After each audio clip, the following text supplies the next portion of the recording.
સ્વકીયા એટલે કૃષ્ણની પોતાની, પરકીયા એટલે પારકી.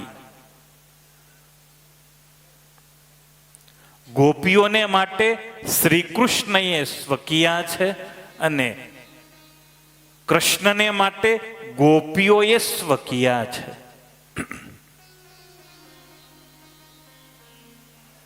અમુક શબ્દ જે છે ને સ્વકીયા શબ્દ, આપણા પોતાના, આ શબ્દ આવે એટલે સહેજે સહેજે આપણને એ જીવ પ્રત્યે, માણસ પ્રત્યે અનુરાગ જન્મે, આપણને એ જીવ પ્રત્યે પ્રેમ જાગે.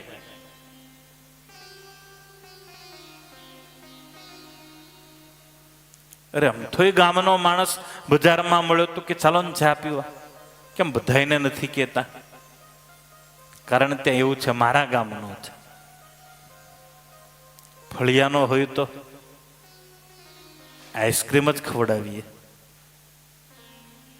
અને જો આપણો સંબંધી જ હોય તો હવે અહીંયા સુધી આવ્યા, ઘરે તો આવવું જ પડે, જમીને જવું જ પડે, પરાણે એને આપણે જમાડીને મોકલીએ. ત્યાં સ્વકીયા એ મારો પોતાનો છે.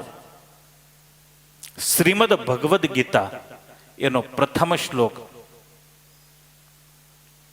ધર્મક્ષેત્રે કુરુક્ષેત્રે સમવેતાયુયુત્સવ મામકા પાંડવાશ્ચૈવ કિમ કુર્વત સંજય. ધૃતરાષ્ટ્રને એટલે દુષ્ટ કહેવામાં આવ્યા, એણે પાંડવોને પારકા ગણ્યા. મામકા એટલે મારા દીકરા એવા કૌરવો, પાંડવો પણ એના દીકરાઓ જ છે. પણ છતાંય ધૃતરાષ્ટ્રે ભેદ દ્રષ્ટિ કરી, પરિણામે અંધ તો હતા જ, પણ સંતો અને શાસ્ત્રોએ એને દુષ્ટ એવી ઉપમા આપી છે.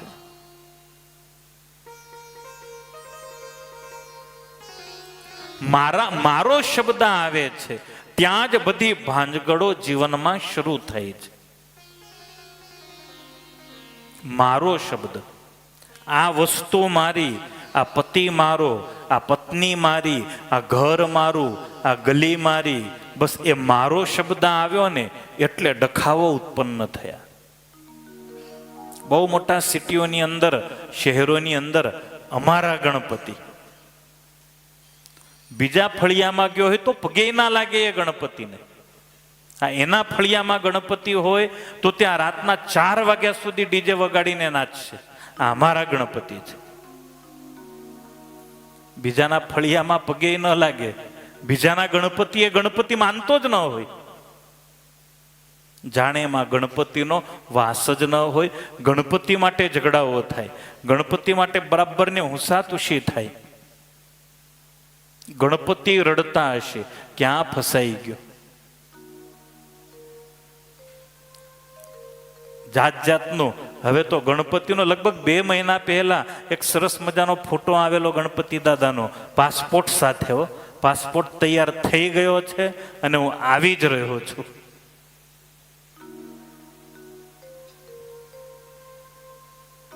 આવી ગયા દાદા.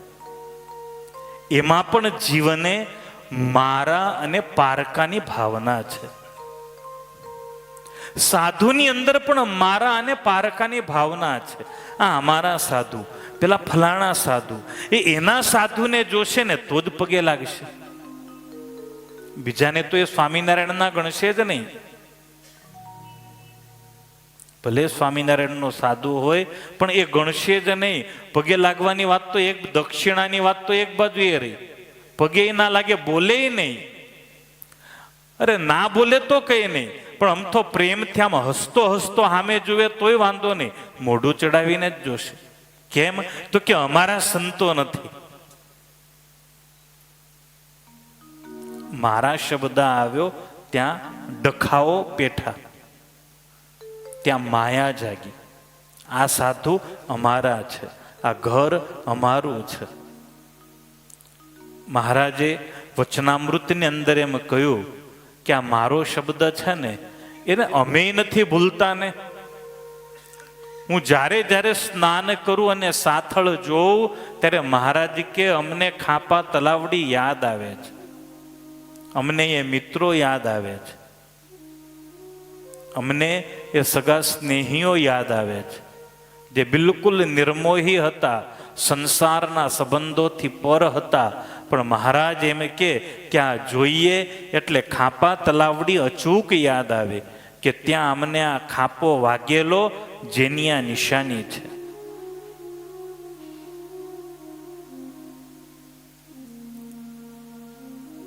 આપણને કોઈ એમ કે નાના અમારા છે તો આપણને કેટલો આનંદ થાય, થાય ને આનંદ. આ અમારા છે એવું જો કોઈ કહી દે તો આપણને બહુ આનંદ થાય. ગોપીઓને બહુ હૃદયની અંદર દુઃખ થયું. કૃષ્ણએ જ્યારે એમ કહ્યું, હે ગોપીઓ તમારું સ્વાગત છે. રજન્નેશા ઘોર રૂપા ઘોર સત્વ નિષેવિતા પ્રતિયાત વ્રજમ નેહ સ્તેયમ શ્રીભી સુમધ્યમા. હે સુંદરીઓ, હે ગોપીઓ, અત્યારે રાત્રિનો સમય છે. આ સમય ખૂબ ભયાનક હોય છે. એમાં પણ આ વન એ અત્યંત ભયાનક જીવ જંતુઓથી ભરાયેલું વન છે. આવા ઘોર ભયંકર વનની અંદર સ્ત્રીઓએ અંધારી રાત્રિએ એકલા ફરવું એ યોગ્ય નહીં. માટે તમે તુરંત વ્રજની અંદર જાઓ. રાત્રિના સમયે સ્ત્રીઓએ જંગલમાં ઊભા ન રહેવું જોઈએ. કલ્પના તો કરો, તમે સૌ અહીંયા આવી ઘરે તમારા પતિઓ, તમારા મા બાપ, તમારા દીકરાઓ તમને શોધતા હશે, તમારી રાહ જોતા હશે. તમને ન જોઈ મા બાપ, પતિ, પુત્ર, ભાઈ, બંધુઓ તમને શોધી રહ્યા હશે. હે ગોપીઓ, એમને ચિંતામાં ન મૂકશો, તમે જાઓ. દૃષ્ટમ વનમ કુસુમિતમ રાકેશ કરરંજિતમ યમુનાનીલલીલૈજ તરુપલ્લવશોભિતમ. તમે લોકોએ સરસ મજાના રંગબેરંગી પુષ્પોની શોભા જોઈ લીધી. શરદ પૂર્ણિમાનો પૂર્ણ ખીલેલો ચંદ્ર પણ જોઈ લીધો. સુંદર સુગંધને પણ માણી લીધી. માટે વહેલી તકે હવે મને એમ લાગે છે કે તમારે ઘરે પાછા જવું જોઈએ. જલ્દીથી જાઓ. તમે તો કુળવાન છો, તમે સૌ સતી સ્ત્રીઓ છો. જાઓ, તમારા પતિદેવોની સેવા કરો, પતિદેવોની શુશ્રૂષા કરો. તમારા ઘરના નાના નાના બાળકો, તમારા નાના નાના વાછરડાઓ તમારા વગર ઝૂરતા હશે. જાઓ, એમને દૂધ પાઓ, એમને પાણી પાઓ, એમની સેવા કરો. એ તમારું કર્તવ્ય છે. અથવા મદભિસ્નેહાદ ભવત્યો યંત્રિતાશયા આગતાયુપપન્નમ વહ પ્રિયંતે મયી જંતવઃ. હા, જો તમે મને જોવા માટે અથવા તો મારા ઉપર આકર્ષિત થઈ અને અહીંયા આવ્યા હો ને, તો એમાં કંઈ અયોગ્ય નથી. તમે કદાચ એમ કહો કે અમે વન જોવા નથી આવ્યા, અમે સુગંધ લેવા નથી આવ્યા, તો તમે મને જોવા આવ્યા હશો. અને મને જોવા આવ્યા એ કોઈ અનુચિત વાત નથી. હે ગોપીઓ, આ જગતના તમામ પશુ પક્ષી સુધીના બધા જ જીવો મને પ્રેમ કરે છે. આ જગતના તમામ જીવો મને જોઈને પ્રસન્ન થાય છે. પણ હે ગોપીઓ,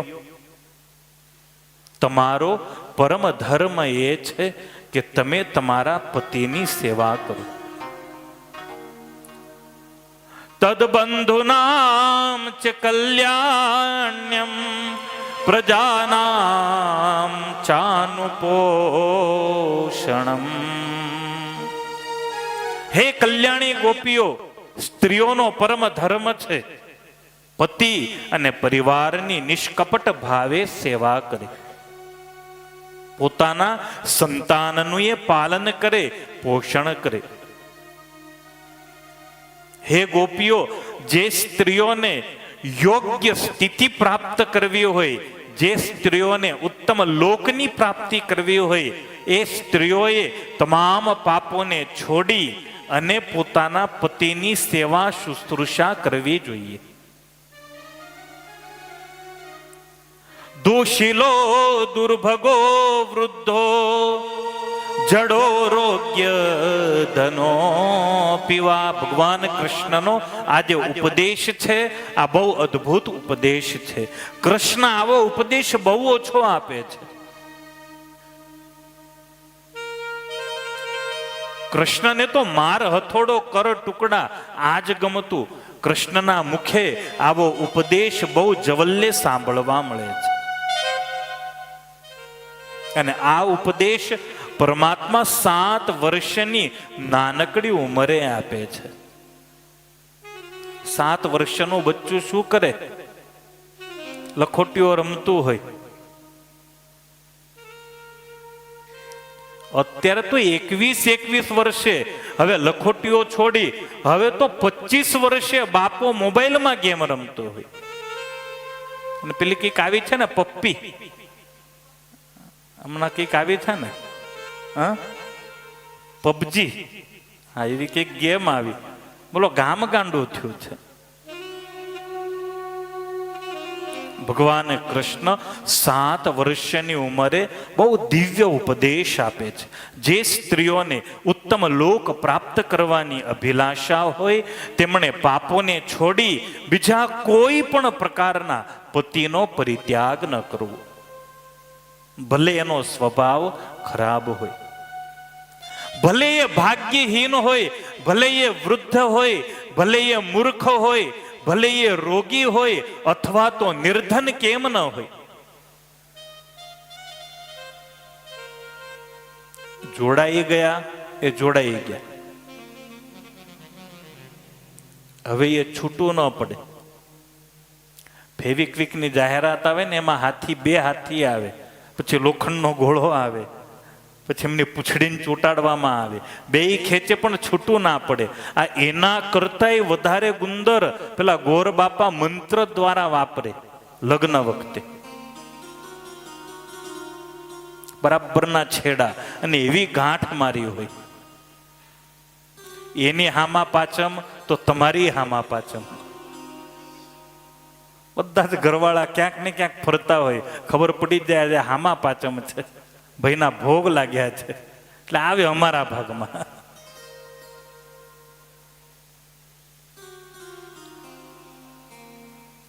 મારા ભરૂચમાં એક સોની છે, એ કે સ્વામી હામા પાછા ઘરવાળી હામી થાય ને હામો હામો થાય કે પેલો સામો હોય ને એ હામો થાય. કેમે કરીને અરે મોઢામાં જાય નહીં. એક તો છાશમાં બનાવેલો હોય, એમાં કશું નાખેલું ના હોય.